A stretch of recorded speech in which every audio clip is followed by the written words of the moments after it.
হ্যাঁ বন্ধুরা, ভাবছো তো পানি ফল নিয়ে আমি আবার আজ কি দেখাতে চলে এলাম, যেটা কিনা ঠাকুর ঘরে পুজোর কাজে ব্যবহার হয়। সেটা রান্নাঘরে আমি আবার আজ কি দেখাবো তোমাদের।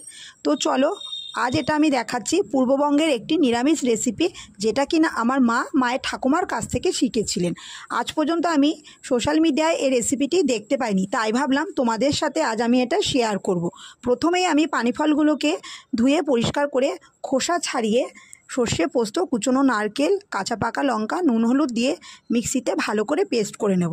পেস্ট করে নেওয়ার পর এবার কড়াইতে সর্ষের তেল দিয়ে গরম করে ওর মধ্যে আমি কালো জিরে ফোড়ন দিয়ে মিক্সিতে রেডি পেস্টটা ঢেলে দিয়ে একটু খুন্তি দিয়ে ভালো করে নাড়াচাড়া করব। এবার স্বাদ অনুযায়ী নুন চিনি দিয়ে কুচনো কাঁচা লঙ্কা ধনেপাতা ছড়িয়ে দিলে রেডি আমার পানিফল বাটা। আমার মনে হয় এই পানিফল বাটার রেসিপিটি আজ পর্যন্ত কেউ ট্রাই করনি।